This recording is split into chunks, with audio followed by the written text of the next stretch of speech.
Saan ka man naroroon, mahal ko.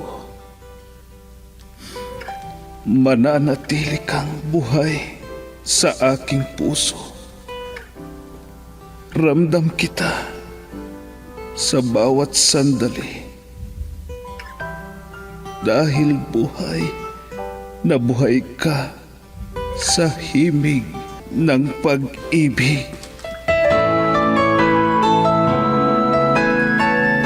Himig ng pag-ibig. I need your love, you brighten up my day. Isang himig na maging gabay sa mga taong wagas na nagmamahalan.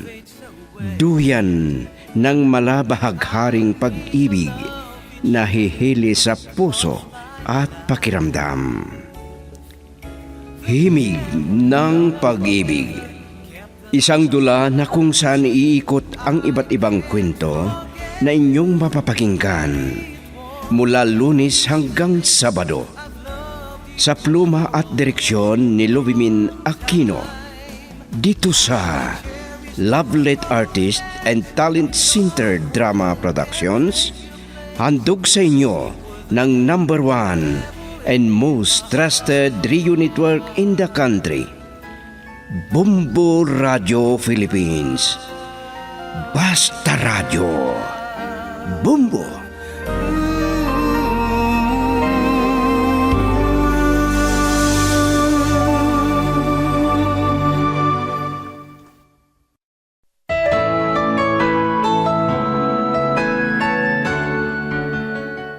Ang nakaraan, matagal na magnobyo sina Benilda at Dindo. May pareho na silang matatag na trabaho. Gusto ni Benilda na magpakasal na sila, pero hindi pumayag ang binata at ang sabi niya, hindi pa siya nakahanda. Dahil diyan, masakit ang loob ni Benilda at sinabi niya na hindi siya mahal ng binata. Kaya nagdesisyon na umalis at hindi makontak ni Dindo.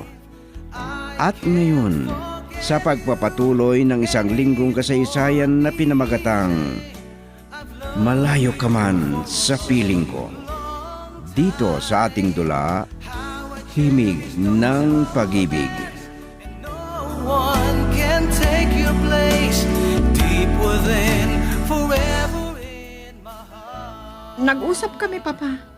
Pero matigas sa desisyon niya. Ayaw niya akong pakasalan. Dahil may pangarap pa siya.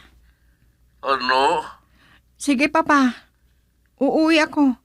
Pero kukuha lang ako ng mga dagdag na damit ko para hindi na ako bibili. At magsisimula na ako ng bago kong trabaho sa Lunes. Oh, sige anak. Pero kahit sino, Papa, huwag ninyong sasabihin. Lalo na kay Dindo. Oh, sige. Sige po, Papa. Bye. Bye. Sorry, Dindo. Pero ito siguro ang mabuting mangyari sa atin. Dahil isa kang duwag. At kunwari, mahal mo ako. Mahal na mahal kita, Dindo. Pero bakit mahina ka?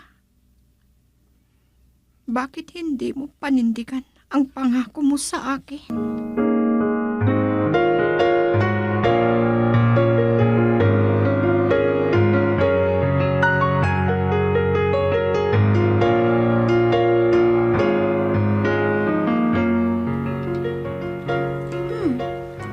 Best friend ka ni Dindo, Owen.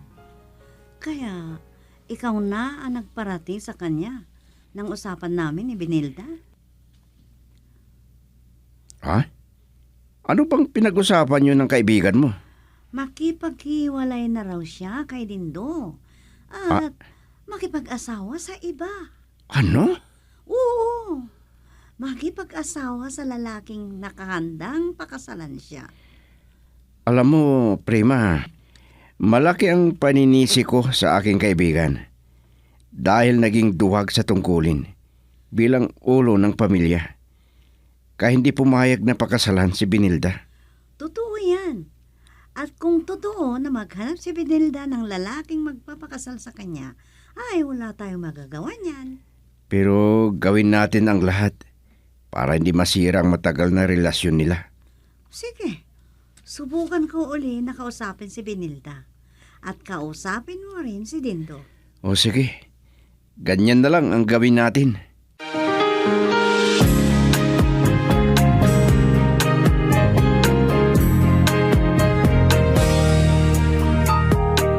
Ito na ang araw na Salamat at umuwi ka na, anak. Opo, Papa. Pero hindi ako magtatagal. Gaya ng sinabi ko nung tumawag ako sa inyo. Talaga bang ganyan ang plano mo? Opo, Papa. Paano na ang relasyon nyo ni Dindo? Wala na, Papa. Hindi ka ba nasasayangan sa tagal ng relasyon ninyo? Mahal ko si Dindo. Inialay ko ang walang kapares na pag-ibig sa kanya. Pero hindi niya ako mahal, Papa. Hindi mo lang siguro naintindihan ang gusto niyang mangyari, anak. Maliwanag, Papa. Hanggang salita lang na sinabi niyang mahal niya ako. Ano? At kung tapat siya, ipakita niya. Ang sabi niya, hindi pa siya nakahanda. Hindi naman ako naghihintay na maginhawang buhay o kaya yung maluhong klase ng buhay. Anak, Pareho naman kami na may matatag na trabaho. Ano pa ang hanapin niya? Ano pa ang sinasabi niyang ihahanda niya? sige. Kung may pagkakataon pa na maayos ninyo ang lahat, gawin niyo. Hindi na, Papa. Wala na ring silbi. At kung pupunta rito, sigurado na magtatanong na naman sa inyo. Pero wag ninyong sasabihin ang plano ko. Basta ang sabihin ninyo, oras na makahanap ako ng lalaki na hindi takot at nakahanda na pakasalan ako, ay mag-aasawa na ako dahil gusto kong magkaroon ng pamilya.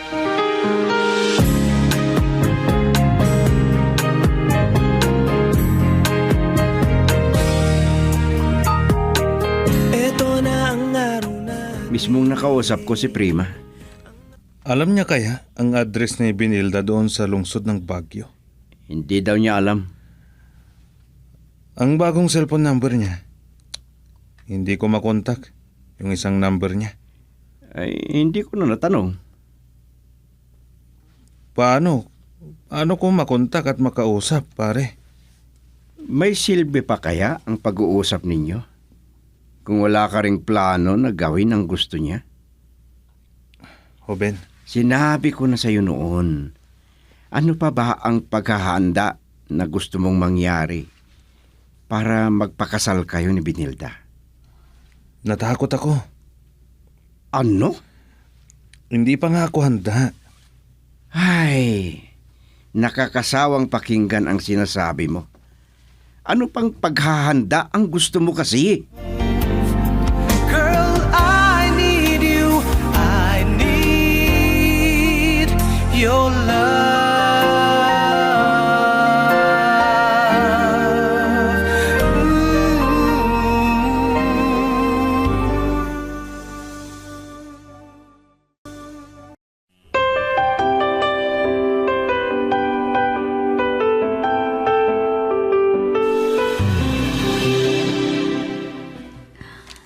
Oh, umuwi ba si Benilda? Hindi na ako tinawagan para magkausap pa kami. Hindi niya gusto na malaman ng iba, lalo na si Dindo. Ano ba talagang plano ni Benilda? May trabaho na daw siya doon. Ah, ganun po ba? Hindi ko na siya nahadlangan. Talagang gusto niyang layuan si Dindo. Wala na bang halaga ang matagal na relasyon nila? Sinabi ko na yan sa kanya. Pero wala na daw silbi. Dahil siya lang ang nagmamahal ng tapat. At ang pagmamahal ni Dindo ay pakunwari lang daw. Ay, kasalanan ni Dindo ito. O sige po, salamat. Bye. Oh, sige iha. Bye. Ay, wala na kung ganoon lang. Wala nang pag-asa. para magkabalikan pa ang dalawa.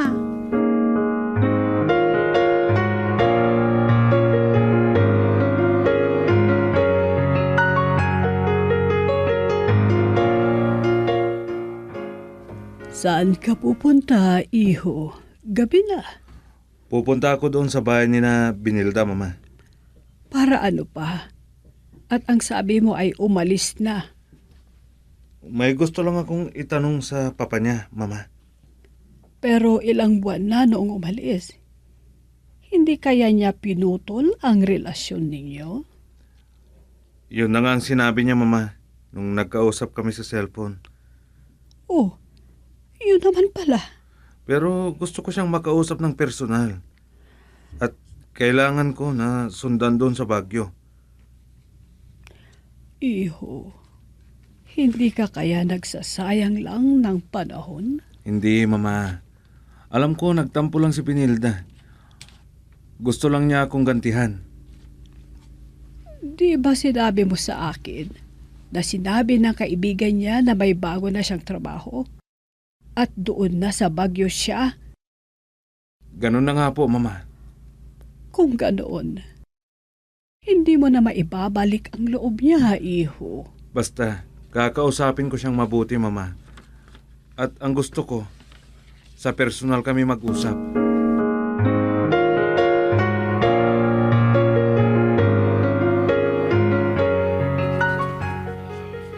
Oh, ikaw pala din do, iho. Halika, pumasok ka. Salamat po. Sige, maupo ka.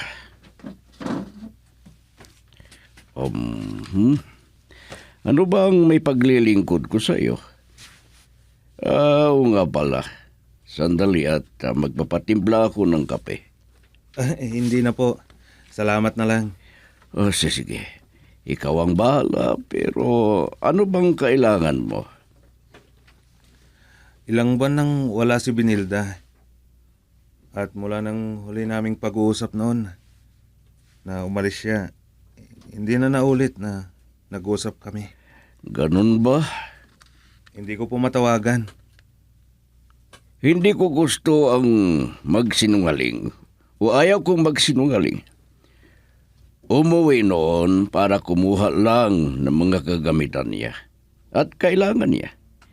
Dahil magsimula na daw siya sa bagong trabaho. Ganun po ba? Oo, iho. Gusto ko siyang makausap ng personal. Hindi ko naman makontak ang bagong cellphone number niya. Ganun ba? Kung may bagong number siya, pwede po bang malaman? Sige. Dahil naawa ko sa iyo at nais ko na makapagliwanagan kayo. At nasasayangan ako sa matagal na relasyon niyo na natapos lang na parang walang anuman. Salamat po.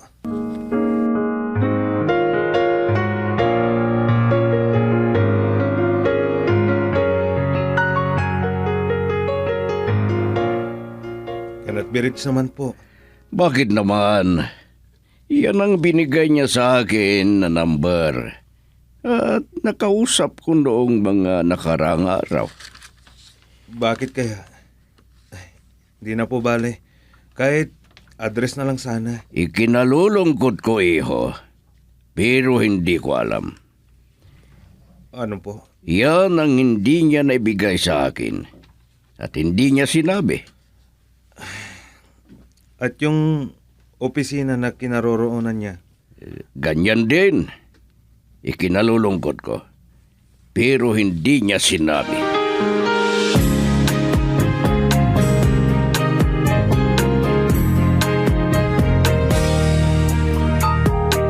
Eto na ang araw na. Salamat at tumawag ka, Benilda. Kumusta ka na? Mabuti naman, Frima. Kung ganyan, kumusta rin ang trabaho mo? Walang problema, friend. Mabuti ang boss ko dito. Bakit? Nasaan ka ba? Hindi ba nasa Baguio ka? Ano bang Baguio? Nandito ako sa Dubai. Ano? Oo, friend. Kailan pa? 3 months ago. Ganon? Oo. At kamusta naman si Dindo? Hindi ko alam. Pero tuwing hapon daw, umiinom siya. Yun ang sabi ni Hoben. Ano? Masakit ang loob niya dahil lumayo ka, tinalikuran mo. Sorry na lang. Hindi naman niya ako mahal. Hanggang sa salita lang siya. Ay, walang magagawa kung yan ang pakiramdam mo. Oo, friend. At kung sakali, mag-aasawa na lang ako dito. Ano? May isang Pilipino at isang banyaga na nanliligaw sa akin. Ang bilis, ganon ba? At pareho sila na nakahanda na pakasalan ako. Kung may tatanggapin ako sa kanila. Ano? Sige, friend. Tatawag ulit ako sa'yo. Oras na ng pagtulog ko. Bye. Bye. Oh, nandun pala siya sa abroad. Girl, I need you. I need your love.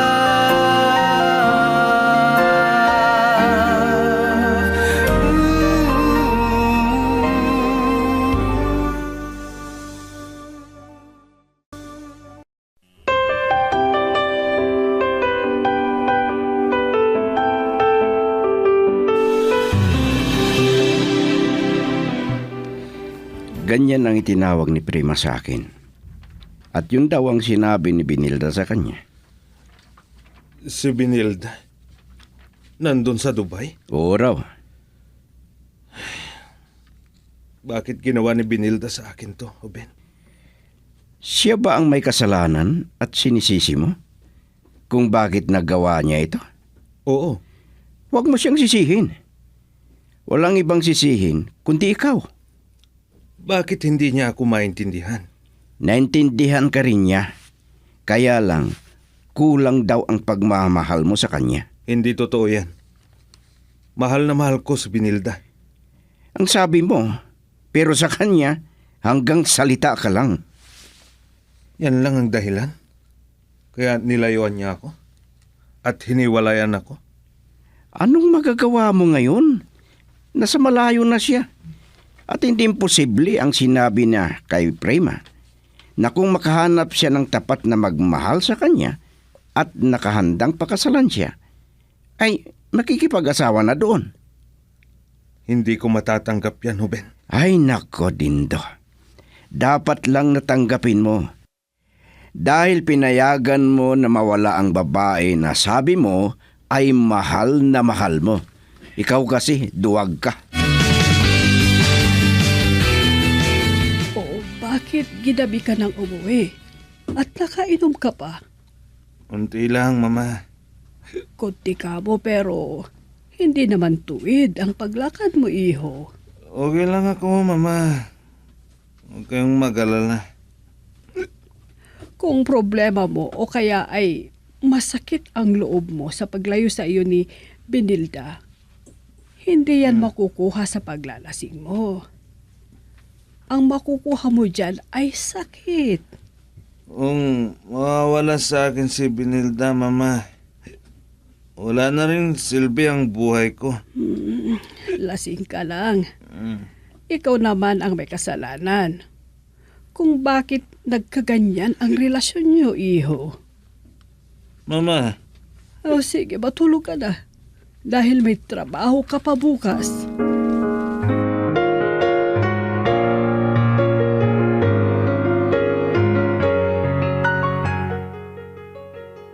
Anong masasabi mo sa nangyari sa relasyon ni Dindo at Binilda? Walang pag-asa na magkabalikan pa ang dalawa, Hoben. Kasalanan naman kasi ni Dindo eh. Wala namang problema kay Binilda dahil mahal na mahal niya si Dindo. Pero hindi ko alam kay Dindo. Ay, duwag si Dindo na harapin ang responsibilidad niya sa magiging pamilya niya. Hindi ko rin maintindihan. May matatag naman siyang trabaho. Malaki ang sweldo niya dahil mataas ang posisyon niya sa kumpanya. Oo nga eh. Ngayon ay iniwanan na ni Binilda. Kung kung totoo ang sinabi niya na may dalawang manliligaw sa kanya doon sa Dubai, ewan ko lang. Maganda at mabait si Binilda. Hindi malayo yan. Pero anong masasabi mo? Totoo kaya na nandun sa Dubai?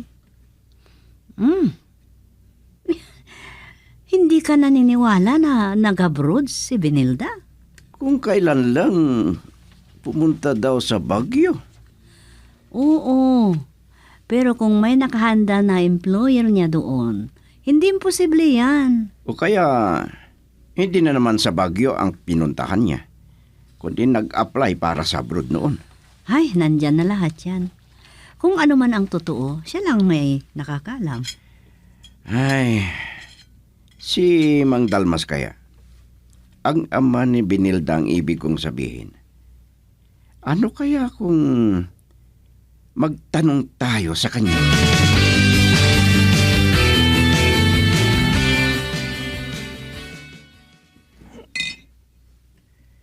Oh, Bards, nakarami ka na naman na. Tama na yan. Pabayaan mo lang ako, Ben. Kung hindi mo ako madamayan, iwanan mo na lang ako dito. Ano? Hindi kita iwanan. Ihatid kita sa bahay nyo.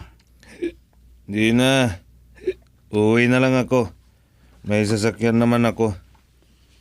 Hindi ka pwedeng magmaneho dahil lasing ka.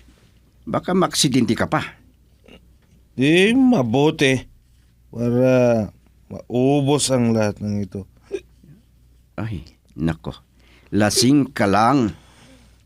Gusto ko lang na maglibang sa nangyari sa relasyon namin ni Benilda. Akala ko tapat siya. Oh. Hindi naman pala. Ay, nako, hindi ko maintindihan. Hindi ka raw tapat sa kanya. Yun lang na hindi ako pumayag na pakasalan siya. Ayun ang dahilan niya. Na hindi ako tapat sa kanya. Eh, anong magagawa mo kung yun ang paniniwala niya? Hindi ko matatanggap ito, pare. Kailang tanggapin mo dahil ikaw ang sumira sa relasyon ninyong dalawa. Girl, I need you. I need your love.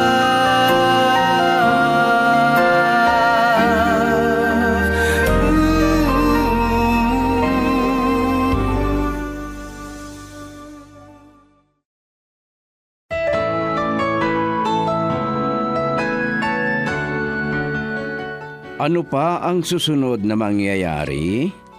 Mga kaibigan, pakinggan bukas ang karugtong ng kasaysayan sa linggong ito na pinamagatang Malayo Ka Man sa Piling Ko. Dito sa ating dula, Himig ng Pag-ibig. Isinulat at sa direksyon, Lubimin Aquino Sr. Mula sa Lovelet Artist and Talent Center Drama Productions, inihahandog sa inyo ng #1 and most trusted radio network in the country, Bombo Radio Philippines. Basta Radio, Bombo.